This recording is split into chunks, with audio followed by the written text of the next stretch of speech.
Harper ran so much that she was sweating when she reached her leader's side. She swung his hand and cried, "There's a ghost down there. I saw a woman's ghost in the corridor 1 floor below us. She only had half a face intact, and her irises were gone. I swear, the bottom half of her face was swaying, and she looked just like the demon in the movies." The leader couldn't help being stunned after hearing that. "What the hell are you talking about? There's no such thing as a ghost. Did you forget to wash your face in the morning? Maybe all the germs have blinded you." "I'm not messing with you. I honestly saw it with my own eyes," insisted Harper. Even thinking about that creepy face scared her senseless and turned her pale. Her voice was filled with fear when she added, "If you don't believe me, you can ask the newbie. She must have seen it too." Just then, Natalie showed up with a bucket and a mop. She shot a look at the terrified Harper and asked, "Harper, what's wrong? Why are you sweating so much? Did something happen? Did you see a ghost when you were 1 floor below?" "It only has half a face with the lower half dangling along," said Harper. She was staring at Natalie and was practically begging the latter to reaffirm those words. "I didn't see anything." "How is that even possible?" said Harper. She couldn't believe what she was hearing. "I was cleaning the entire time, and I honestly didn't see anything," replied Natalie. She shrugged, then raised her brows before asking, "Were you on that floor earlier? Because I never left the place, yet somehow I never saw you there. Are you sure that's where you were?" Natalie kept staring at Harper in confusion. Even their leader was staring curiously. Natalie's question knocked Harper off her senses. "Could it be? Was I not there at all? Did I go through a portal or something and accidentally went to hell?" "Oh my gosh, unclean forces lurk in these halls," shouted Harper endlessly.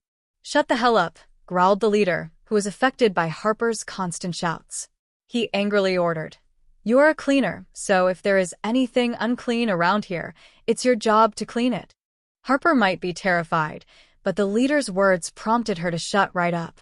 "An important ceremony will take place at 9 o'clock. The youngest daughter of the Nichols family will be buried today, so the two of you are to help the guests. Put the flowers in the right place and put away any other gifts anyone might have brought. Stay alert. Do not cause any trouble." "Understood." Natalie and Harper held their cleaning equipment and went to the top floor. The hall at the end of the southern corridor was where Melissa's funeral would be held. Fresh flowers pretty much filled the entire place. Melissa's corpse had already been placed in the crystal coffin, and they had covered up the gunshot wound on her head. The skilled makeup artists used a lot of makeup, so there was no sign of that wound being there at all. It looked as though she was sleeping peacefully. Natalie stared at the woman inside the coffin and thought about how evil that woman looked when she was hurling threats. The former couldn't help feeling relieved to see that woman gone. Harper saw Natalie in a daze, so she urged, "Oi, what are you standing around for?" Natalie shifted her gaze from the crystal coffin and started working on the flowers. Soon after, the Nichols family's friends and associates showed up. Yara was there before Yvonne and Thomas even arrived. Natalie and Harper were crouching to pick up some wrapping, so they happened to be in Yara's way. "Go away," growled Yara in distaste. Natalie stood up and scanned Yara from head to toe. The latter had put on a black dress and didn't do anything to her hair. All she had were 2 hairpins with white flowers on them. Her makeup was light, but every stroke and dab was carefully drawn, so she looked as stunning and as natural as a blooming flower. Natalie was slightly taken aback when she saw that face. She didn't think she would bump into Yara just like that. "What the hell are you looking at? Move aside," growled Yara as she shot a cruel look at Natalie. Natalie wasn't the only one staring at Yara, though. Harper was staring as well. "The top half of your face looks just like the ghost I saw," said Harper. She recalled the terrifying experience she had just gone through and shouted aloud, "Ah, a ghost. You're a ghost. You malicious being. Why are you haunting me?" Natalie stared at Harper in astonishment, but managed to recover very quickly, for half the face that she used to spook the latter was precisely her own. "What ghost, Harper?" "There's no ghost here," said Natalie as she held Harper's hands. "It's her. That's the ghost that's been haunting me." Harper shook off Natalie's hands violently and hollered at Yara, Don't think that you'd be able to deceive me by creating half of that missing face you didn't have. Just leave me alone. Where did this crazy woman come from? Yara furrowed her brows. Show your true self, evil spirit. Harper surveyed her surroundings until her eyes fell upon a bucket on the floor. Then, she grabbed a hold of it and hurled its contents at Yara. With so many people around, I have no reason to be afraid of you. Try to pick on me now. I'd show you what's what. Dank and grimy. The water that was used to mop the floor left Yara soaked through and completely ruined the getup she had meticulously put together. Security. Security. Yara was hopping mad. Where the hell are you? Hurry up and get this lunatic out of here. Harper's visceral reaction took Natalie by some surprise, with the former in a seeming lack of care for whether Yara was human or not when she flung that big load of wastewater onto her. Nevertheless, the filth befits the fraud. So I guess there's nothing unbecoming at all about that. It did not take long before security mobilized and took the raving and ranting Harper away. Natalie was considering pulling out for the time being when she was stopped by Yara. Hold on. Momentarily taken aback, Natalie turned and regarded Yara. Is there something I can help you with, miss? Are you in league with her? Yara was obviously still stewing, and it showed in the way she was glaring at Natalie. No. Natalie returned her counterpart's gaze without flinching. You could see for yourself how I've held her and tried to restrain her, and I was just as surprised that she reacted as strongly to your presence as she did. But half an hour before, she did tell me that she saw a half-faced ghost that may have shared some resemblance to you. Perhaps it might have been a ghost that looks like your twin. The mention of the word twin put a taut furrow between Yara's brows. It bothered her so much that ridding herself of the cruddy water became the least of her concerns. What nonsense are you spouting? This is a funeral home after all. Things are a little creepier here, as you can expect. Natalie's lips curled up. So, it isn't that surprising even if you were to run into one or two of them ghosts, even during the day. The dead can't be anything more than dead. Where in the world would ghosts even come from? Once done with her castigating, Yara also had just about enough of the filthiness clinging to herself. She was not about to attend the funeral soaked to the skin lest she got turned into the butt of jokes for the day. Shoving Natalie aside, she stormed off for the VIP lounge in a huff. Unbothered, Natalie's smirk only grew more gleeful by the moment. One can choose not to believe in ghosts, but one should never show a lack of respect. It's unfortunate that this twin sister of mine doesn't understand such a simple notion. Moments later, Yara was inside the restroom cleaning herself up. She had already tasked her new assistant with the delivery of a long black dress over to the funeral parlor. Standing before the vanity, she scrutinized that exquisite, yet pallid face of hers. How could there be a ghost that looks exactly like me? Yara ran her fingers over her own face and began to laugh. That woman should have been burned into disfigurement. The only reason she could have turned out that way must be due to the reconstructive surgery she underwent afterward. Since she isn't dead, there's no ghost to be had. Besides, so what if ghosts exist? Even if they do, it should be Melissa who ought to come calling. Chuckling, Yara shook her head in good humor. Humph. Ghosts are just the fiction of the living person's imagination. After Yara changed into the gown sent by her assistant, she put on a fresh face of makeup before making her reappearance in the public eye. By then, Thomas and Yvonne had both arrived. With that, the funeral service commenced properly. When Melissa's body was pushed inside the hall, Yvonne suddenly broke down and wailed, "Oh, my poor Melissa." Her cries carried the unequivocal anguish of a parent losing her child. At this moment, in her guise as one of the staff, Natalie stood in the corner of the hall and bore testament to Yvonne's grief, as well as Thomas's pretensions at it. Thomas ought to feel the impetus to weep, except that his emotional state did not facilitate this. As much as he tried to scrunch up his face, he was unable to squeeze out even one sliver of tear. Natalie took this all in from where she stood, and her almond-shaped eyes radiated with scorn. Not only had this father chosen to pass on conducting an autopsy to understand the cause of the unforeseen death of his own daughter, but he even found it such a struggle to shed a tear or two at her funeral. Thomas subsequently made his way to the center of the hall with a heavy heart to read out a eulogy. Fabricated completely from a template, the entire text was bereft of even one iota of genuine emotion from start to end, with the only notable change to the messaging being Melissa's name. Thomas was on the verge of choking up several times as he went along, but his tears did not flow, just as it was for him right from the start. With a somber expression appropriate for the sorrowful atmosphere of the occasion, Yara wiped at the barely damp corner of her eyes with her own veil. Everything that had transpired here brought Natalie back to her memories from 5 years ago when she was sent to Mount Surya to recover from the extensive burns she suffered, in the care of Malcolm and Donna. Over the phone, she had asked Gerald about how Thomas and Yara dealt with her body that was left behind in the fire's wreckage, and whether they had any suspicions of her having survived the flames. Gerald's answer set her mind at complete ease. The Nichols family had happily signed off on her death certificate and did not even bother to claim the ashes. In the end, the police found a home for her remains at a public cemetery where a marked grave was erected for her on humanitarian grounds. Hence, she already had a taste of the Nichols family's indifference and selfishness long before Melissa did. The only thing that set their fates apart was that she had better luck than her sister did. She, at the very least, came out of it alive, and with the chance to seek vengeance on behalf of Arnold and herself.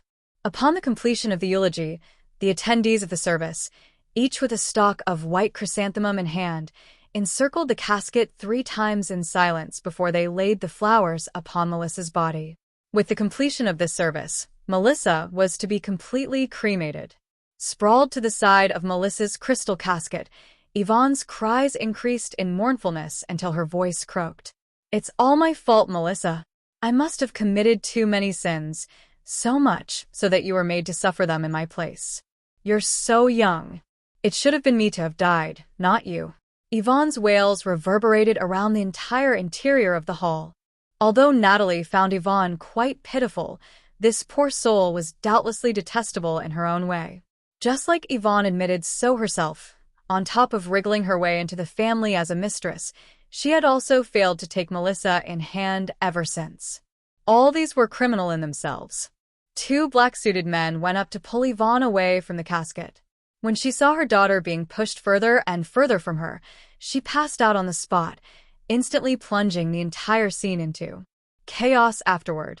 "My wife has been overtaken by grief and needs to be sent to the hospital. Will someone come to give me a hand?" said Thomas. 2 of the staff voluntarily put themselves forward to lend support.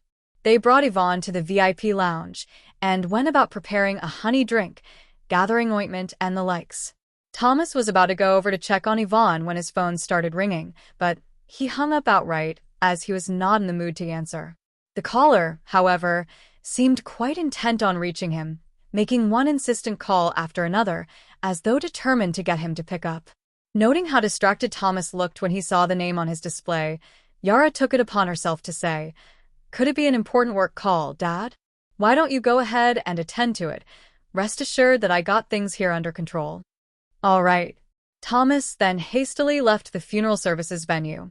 Observing how Thomas was willing to disregard the unconscious Yvonne, Natalie felt it in her gut that whoever he was eager to meet must be someone of great importance. Hence, she lowered the brim of her cleaner's cap and took off after him with the broom in hand. When she tailed him to the funeral home's side door, Natalie was almost certain that whoever Thomas came out to see must be of great significance. Her expectations were confounded when she got a closer look at that individual. "What the? It's her." Natalie recognized the woman for whom Thomas abandoned his wife midway through a funeral as the same one who was beside him when he squandered $100 million on stone gambling at the black market.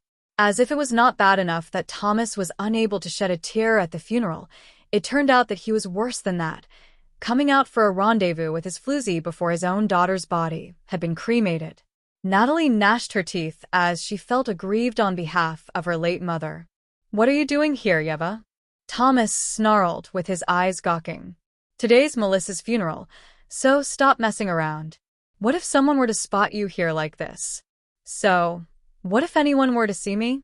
Wouldn't that be even better?" Yeva wrapped her hands around Thomas's arm without the slightest bit of inhibition. Since you've already grown weary of that old hag, and her daughter is already dead as well, you should take the opportunity to kick her out from the Nichols family. What? Are you crazy? Am I wrong to say that? Yeva retorted. I'm carrying your child, and the doctor says that there is an 80 to 90% of it being a boy. If he should become your heir in the future, without his own mother having any legal status, how do you expect he and I to face the world? I'd be responsible for both you and the baby, Thomas comforted. But we can't deal with this like this, Yeva. Especially not today. If anyone sees us, we'd be finished. Yeva remained pertinacious. But if you keep up with this nonsense, you can forget about your allowance for this month. It was only the mention of her allowance being cut that convinced her to sulkily relent. Fine, I'll go back first. That's my girl. Behind the stone pillar, Natalie took in every word of the exchange between Thomas and Yeva. Once Thomas had settled his affairs here, he hurried back into the funeral home. Yeva bit her lip while she stood outside the doors. Sooner or later, I'd make myself the proper mistress of the Nichols family. After Yeva went far, a glint flashed across Natalie's eyes. She then retrieved her phone from her pocket and rung up Yondell. How's everything going over on your end, boss? Pretty good, I'd say. But we have ourselves a surprise finding. Natalie paused briefly before she continued. Remember the floozy we saw Thomas Stone gambling with at the black market? She's pregnant with Thomas's kid. Judging from his character, Thomas is bound to try to keep word about it watertight, so you should probably have your people watch this lead more closely. Understood. I'll get right on it. Having already attended Melissa's funeral, Natalie was in no mood to return to the funeral home. When she remembered the 2 vials of blood samples from Melissa that the forensic department had set aside for her, she hired a ride outside the gates to bring her to the major crimes unit. Beep, beep. Natalie used her thumbprint to unlock the door to the coroner's office. Effie was initially shocked to see a female cleaner in gray overalls enter, but recomposed herself when she remembered that the other woman would have used her prints to gain access.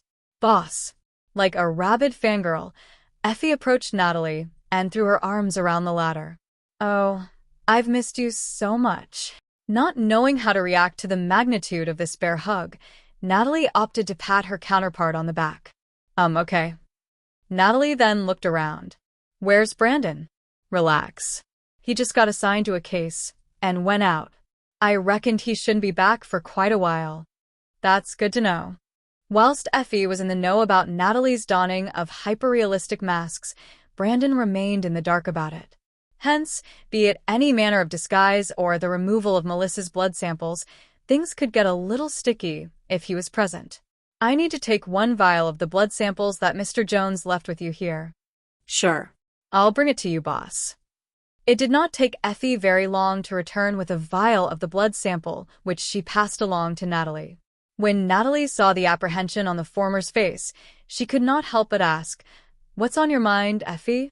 Free field to speak. I've overheard the conversation between Grandpa and yourself, Effie mumbled. Having done hundreds of comparisons against the sample, I wasn't able to find any matches from any existing databases. If it exists on record, there isn't even the most rudimentary method to test for it. Should anyone decide to use it profligately, the consequences would be unthinkable. This is extremely dangerous, Effie, so pretend you've never heard anything that we said and don't get yourself involved, Natalie cautioned. I'm your superior, so this is a direct order that you are to comply with without question. Understood. Effie remained worried for Natalie. But what about you, boss? Seeing Effie getting her own brow in a nod out of concern for her, Natalie's lips lifted into a grin. I'll try to be careful. Natalie departed from the major crimes unit with a lot on her mind, for it was not as though she had not thought about the things Effie mentioned before. Back in the warehouse, Natalie had seen Melissa gunned down by Joshua with her own eyes. Hence, her intention for wanting Gerald to covertly conduct an autopsy on Melissa was to ascertain the truth. With the outcome of the autopsy inconclusive, the only thing that was certain was that the person behind all of this was even more well-hidden and dangerous than she had anticipated. Now, The plot had thickened to the point that she was not even sure why she herself became a target for the mastermind. But seeing how her counterpart enjoyed playing hide and seek and being as well concealed as he was, she did not mind putting in the work to ferret him out. Natalie headed home after she had the blood sample sent to the research center over at Dream. She did not have much of an appetite by that time as she was still bogged down by ruminations about the whole affair. Taking a shower did not help clear her mind either. Thus, Natalie went out to the balcony to catch some air in the hope that it might help her calm down.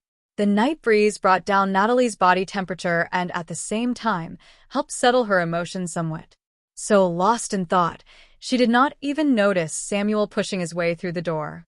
"What are you doing, sitting here in the cold all by yourself?" The man's voice coming from behind her contained at least 3 parts of annoyance. Natalie turned to the sight of Samuel's deep-set phoenix eyes. "Oh, didn't you say that you won't be back before 10? It's only 9 right now." Natalie had a look of sheepishness about her as she spoke in a small voice. Samuel's brows wound up in a furrow. "It should have been 10, but I drove a little faster than usual because I wanted to get home earlier. Was I to return as scheduled, would you have stayed out here, exposing yourself to the elements like this until then?" When he was done talking, he grabbed Natalie by the hand and dragged her off the balcony and back inside the bedroom. Once inside, Samuel went on to tug at the sash around her waist, looking to relieve her of her robe. "You," Natalie bit her lip and whined. "Could you not?" "What are you thinking, Natalie?" That put the frowning Natalie into a defiant mood. "Why? What are you stripping my robe for?" Samuel pursed his lips and, without answering, wrapped his arm around her hip and lifted her. "Samuel." The man said nothing. Instead, he forcefully carried her into the bathroom, placed her in the tub, and ran the hot water. "I've already taken a shower. There's no reason for me to take another. Let me go." "No." With his arms propped on either side of Natalie's body, Samuel's had his eyes fixated upon her as he questioned away. "Do you really think you're not going to get sick standing outside on a cold day like this? Do you expect to not experience pain or feel terrible? You know that I'd be worried if you were to get sick, so are you so determined to see me look tormented before you learn to rein yourself in?" Samuel's gaze was frigid and his tone harsh. Lifting her gaze to meet his, Natalie saw the concern in Samuel's eyes, and that moved her profoundly inside. "This man really, really loves me. I'm so sorry." Realizing her own impropriety, Natalie softened her tone. "I was just too deep in thought that I forgot. It won't happen again next time." "Will there be a next time?" Samuel raised a skeptical brow. "Never." Natalie nodded and made a promise. Samuel was much appeased after seeing Natalie acknowledging the error of her ways. "Stay in the tub." Samuel grabbed a towel in stride with which to cover Natalie's chest. With tension in his inflection, Samuel said, "I'm going to make you some ginger tea to drink after this." After Samuel stepped out of the bathroom, he leaned with his back to the glass door and took several deep breaths to stabilize the impulses stirring inside him. From the moment he removed Natalie's robes, he was already in heat. Had he stayed inside there 1 minute more, all his sense of self-control would have crumbled on itself, as there was nothing he wanted more than to take her right there and then. Fearful of harming Natalie's body, Samuel went on downstairs to make the ginger tea he promised her. Gavin approached when he saw Samuel coming down. "Is there anything you need of me, Mr. Samuel?" Nat may have caught a chill, so I would like for her to have some ginger tea. "But it's fine, Gavin. I can prepare it myself." With that, Samuel turned into the kitchen. While Gavin watched Samuel depart, he smiled broadly at the thought of the latter's thoughtfulness toward Natalie. Mr. Samuel really has changed considerably. Inside the kitchen, Samuel began to peel the ginger. Once they had been completely skinned, he had them placed inside the boiling water to brew into tea. Worried that Natalie might find the ginger packing too much heat, he made sure to put more sugar into the mix. By the time Samuel brought the ready ginger tea into the bathroom, the interior was already shrouded in a fog of humidity. There, inside the tub, sat the fair and tender woman with her arms wrapped around her knees, looking fresh and lovely, like a hibiscus in bloom in the midst of the water that surrounded her. Natalie lifted her chin when he entered and regarded him with moistened eyes. Damn it. Samuel's body started to heat up once more. The ginger tea is ready. Make sure you finish every last drop of it, he said as he passed the mug along. Okay. Natalie obediently lifted her delicate hand to receive it from him and sipped away at the tea with her dainty lips. The beverage was less spicy than she had imagined and leaned toward sweetness. It's delicious, she said with a toothy grin. Yeah, replied Samuel in a dense inflection while he continued to keep his tensed-up back toward her. Don't stay in there for too long. Get out once the water starts to cool. I'll be in the bedroom. The man seemed to be in some hurry, and he closed the door rather loudly. With her head bowed and her hands taking in the warmth of the mug between them, Natalie's eyes were filled with delight. What's with the cool guy act? He obviously wants to do it, yet he's acting like he doesn't. When Natalie walked out of the bathroom, Samuel could no longer contain himself. Following that, the kisses rained all over. That night lasted till late. Unable to hold up physically, Natalie wound up sleeping well into the next day. The first thing that greeted her when she roused was a call from Yana. Yana, what happened to your voice, Natalie? Asked Yana in concern. Are you down with the flu? Natalie had taken a warm bath and helped herself to ginger tea. Her hoarseness did not stem from an ailment, but from the overexertion of her vocal cords from the night before. Probably not. I guess I must be tired out recently. There was no way she could have related such an embarrassing cause to Yana. Thus, she could only fob her off. You should take care to rest up. Yana then remembered why she called in the first place. Anyway, it's my dad's birthday in 5 days. As his goddaughter, you must attend the banquet that night. Of course I will, said Natalie with a smile. Especially since it'll be my first birthday celebration with the Weisses since he has become my godfather. Great. I'll be seeing you then. After Yana hung up, Natalie got up and traveled to Dream Corporation. She wanted to see whether there was anything suitable as a gift for her godfather, Jason, inside the safe. Within these safe were the treasures Natalie had accumulated over the years. Ross and Leah's jaws dropped when they saw the jadeware, jewels, and emeralds inside. What sort of safe is this? It's practically a mini museum for precious artifacts. Yandel, however, did not appear to be as impressed. Seeing how Ross and Leah were mesmerized by the glitter inside, Natalie said, I haven't really given you any gifts before, have I? You two can have a look inside and take any single piece that caught your fancy. Can I really? Leah rubbed her hands in anticipation. Of course you can, said Natalie with a laugh. Well, don't just stand there. Let's go through them together. I could use your suggestions with something that might be suitable for an elder.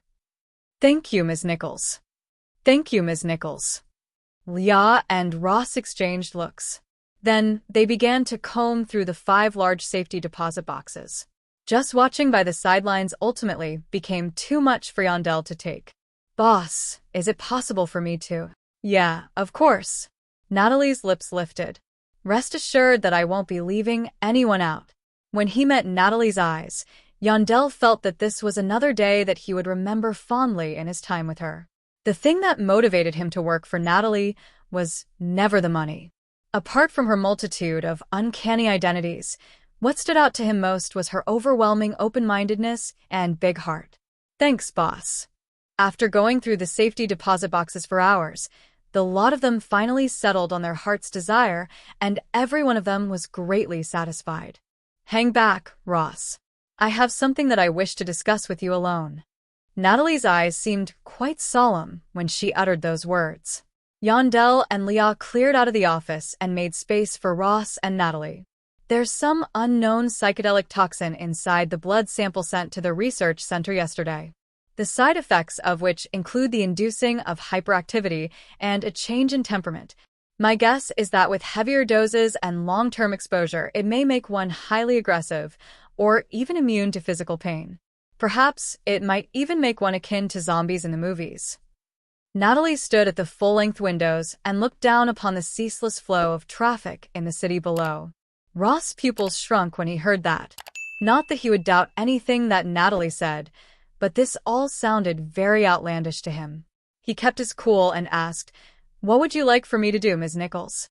"Extract this toxin from the sample and perform some tests to ascertain its makeup." Natalie looked right at Ross. "It is only by understanding our opponent that we can gain the upper hand. We must come up with a cure for it, and in the shortest time possible in order to save those innocent people." It was hard for Natalie to adjudge whether Melissa deserved to die the way she did. However, whatever it was inside the latter's body could only be developed within legal gray areas. Pertaining to this, she had a feeling that it must somehow be linked to Arnold's untimely demise. No matter what, she had to get to the bottom of it. Realizing the gravity and urgency of this task, Ross nodded in acknowledgement. Understood. Elsewhere, inside the Centurion Corporation, Samuel sat with his head bowed and eyes narrowed while he went through the file he had on hand. "We weren't able to find anything unusual off about Yara. There's no evidence connecting her to the traffic accident you were previously involved in and Miss Sophia's kidnapping." "Looks like it wasn't her." Samuel's brow creased into a taut furrow, feeling that the whole case had only grown extremely vexing. "Keep digging." Samuel then pivoted. "And what about the manpower deployment that I asked to make arrangements for?" Billy stood next to him and continued his report. "Already done, sir. I've assigned 2 of the finest to shadow Mrs. Bowers." "Good." Samuel acknowledged that with a slight nod. Then, he found himself a little confused by how his counterpart addressed Natalie. "What did you just call Nat?" Although Samuel and Natalie's relationship had not been formalized in any legal procedure or public ceremony, Billy had already, in his heart, recognized her as the mistress of the Bowers residence. "It's just a slip of my tongue, sir," Billy hastened to explain. "If you think that it's inappropriate, I would not address her as Mrs. Bowers next time. I shall continue to hail her as Ms. Nichols or Ms. Natalie then." "Why are you being such a dumbass?" a frowning Samuel bellowed. "Did I ask you not to?" "No, sir." As much as Billy tried to keep a straight face, he was sniggering inside. Regardless, he was well aware that Natalie already had Samuel wrapped around her fingers and could not resist the lure of this manner of addressing her. Meanwhile, a man wearing a silver mask was stroking a blue-eyed Persian cat on his lap inside the manor. Curled into a ball of fur, the cat lay quietly while the man ran his fingers over its head. "King, Yara's plan has failed. She could have shot Natalie dead, but her ego got the best of her. Just as you expected, Natalie is a difficult one to deal with. She seemed to have figured out that Melissa had taken YF-12, so she started to look into us. On top of that, Samuel, who has always been neutral, is helping Natalie with her investigation," reported Gale personally after rushing back from Delmore on a plane. Gale's face immediately turned grim when he remembered whose fault it was that got them into that predicament. Yara just had to get videos of Natalie with other men. If it weren't for her, we wouldn't be in this situation. After listening to Gale, the man suddenly got on his feet. When the Persian cat tried to jump off of him, he swiftly grabbed hold of it by the skin of its neck. In pain, the cat frantically swiped its paws around, struggling to break free. "If Yara and Natalie continue to go at each other like that, I'm sure Natalie will emerge victorious in the end," stated the man with a smirk. "Natalie is no ordinary woman, so I don't think we should treat her the way we treated Arnold. That would be a waste of talent because I know she has a lot of potentials. Instead of killing her off, we should exploit her." Even after listening to that, Gale seemed somewhat unconvinced. "I hear what you're saying, King, but that doesn't mean she'll." "You've never been able to hold loot, have you?" "No," replied Gale, while shaking his head before King threw Loot, the Persian cat, in his way. The white cat was trembling in fear because, for a while, it had trouble breathing. Afraid that he might hurt King's precious pet, Gale held on to the creature carefully. Naturally, Loot was as obedient as it could be in the man's tender embrace after it almost suffocated to death. To Gale's surprise, he was even able to pet the cat on the head. "How did you? Don't you see? How you manipulate someone is similar to how you do it to a cat. When people experience true desperation, you'll be able to mold them like clay. Little by little, I'll change Natalie to be exactly the person I want, and I don't need a pawn like Yara to achieve that. Someday, I'll get Natalie to carry out my will and cement my power and loan, explained King with a devious smile. It was only then that Gale realized the man's true intention. After the explanation, Natalie and Ross started diving into their research and worked continuously for 5 days. On the day of Jason's birthday celebration, Natalie finally left the laboratory and changed into a light purple evening dress before heading to the garden party. Natalie had asked Samuel to be her +1, but the man had to attend an important meeting, so she ended up going alone. As soon as Natalie reached the entrance to the garden, she bumped into the heavily pregnant Yana. "Hey, Natalie," greeted Yana, waving her hand. "Yana." "Hans." After hurrying over to Yana, Natalie questioned the woman's husband. "Do you have any idea how cold it is outside right now? Why did you let Yana wait at the gate?" "I tried to stop her, but she insisted on waiting for you here," explained Hans helplessly.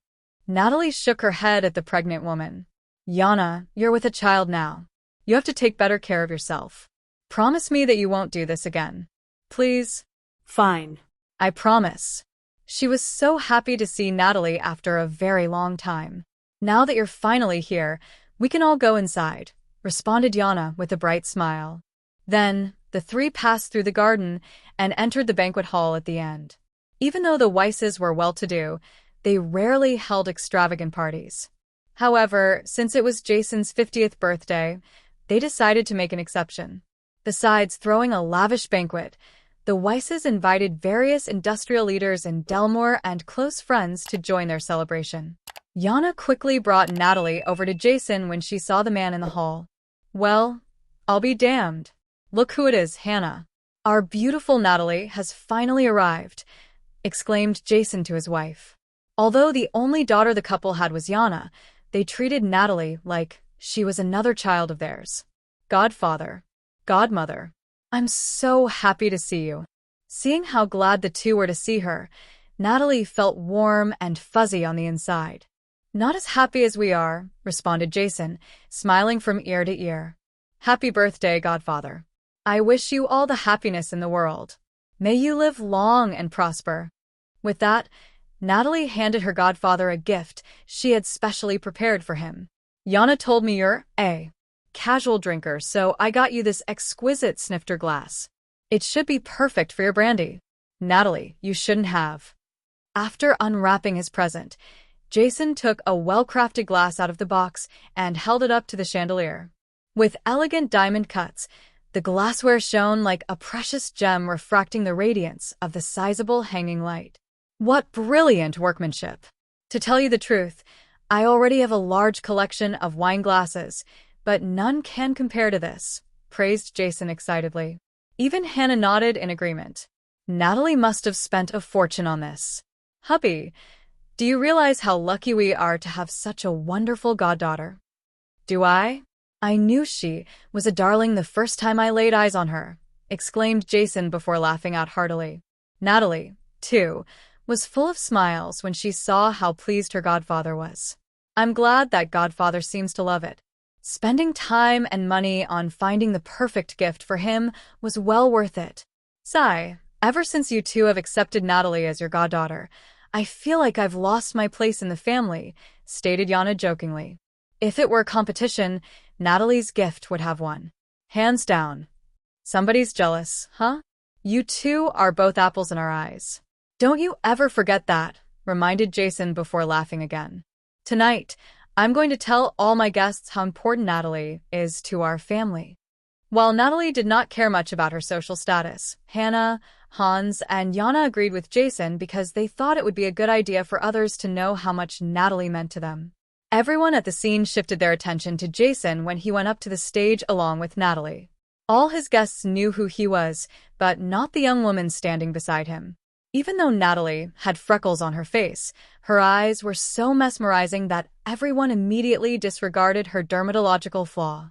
Somehow, Natalie was exuding an aura of elegance under the spotlight. Her eyes were the only exceptional facial feature she had, yet everyone in attendance still could not help but find her extremely attractive. Natalie has a genuine smile that comes from the heart. Her personality cannot be undermined. Thank you for listening. If you have enjoyed this story, please like and share so others can see it too. Also hit the subscription button and notification bell so you can be notified on our next release. Thank you for your support. God bless you.